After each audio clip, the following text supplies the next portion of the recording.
Kwa binadamu ana viungo 360 katika mwili wake. Macho, masikio, pua, bongo, ngozi, moyo, figo, mapafu, matumbo, mishipa ilivyopangana, mifupa, zote ukihesabu ziko 360. Na hizi zote ndugu zangu, Mwenyezi Mungu amekupa bure, mimi na wewe. Na lau yanauzwa sokoni, kiungo kimoja katika mwili wako na wangu, hainunuliki. Ni ghali ya ajabu. Hii jicho lako moja hii hauwezi kuiwekea bei ukasema bana, hii jicho langu unaiwekea price tag kwamba naiuza milioni 2 ya Kenya. Hailingani. Wewe unaiona hii kamera ya ndugu yetu ambaye ameweka hapa, haifikii jicho ya binadamu. Na kuna kamera ambayo ni ghali kuliko hii.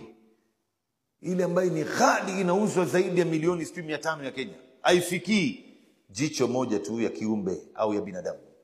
Macho ya binadamu inavyobainisha baina ya mambo, baina ya rangi. Macho ya binadamu inaweza ikaangalia mahali kuna tukio ikajua hapa inakwenda kutokea nini. Macho tu. Haiuziki. Mapafu leo inavyopumua ndugu zangu, moyo inavyopumua, inavyodunda damu, figo yako inavyosafisha damu, moyo wako inavyodunda, na mapafu leo inavyopumua hewa automatic. Hakuna ambaye anayejua. Sisi sote tumekaa hapa ndugu zangu, sasa hivi kila mmoja wetu anapumua hapa. Hakuna anayejua nani anapumua nani hapumui. Sote hapa tunapumua. Lakini lao hii mapafu ingilikuwa ni kama gari ya diesel, engine ya diesel ndugu zangu, hapa tungekuwa tunasikia sauti tofauti hapa. Toko toko toko toko toko, kila mmoja yake huku na huku. Lakini angalia automatic, wewe mwenyewe unaona raha. Subhanallah, neema hii Mungu ametupa bure maana yake. Sasa shukurani yake ya hizi viungo 360 ni mtu kuswali rakaa 2 ya dhuha.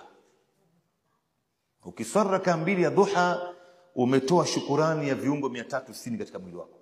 Na unapotoa shukurani katika viungo vyako ndugu yangu, Mwenyezi Mungu anasema wa idh ta'adhana rabbukum la in shakartum la azidannakum.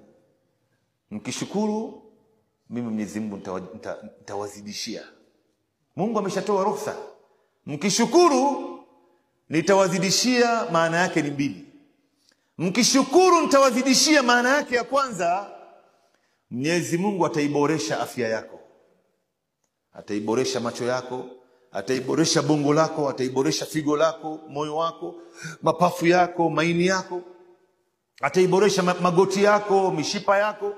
Salati dhuha ndio unaona subhanallah, mtu yoyote anapokuwa mgonjwa, hata salafu na salih radhiallahu alaihim walipomuona mtu ni mgonjwa, wanamwambia lazimisha salati dhuha, inaondoa maradhi.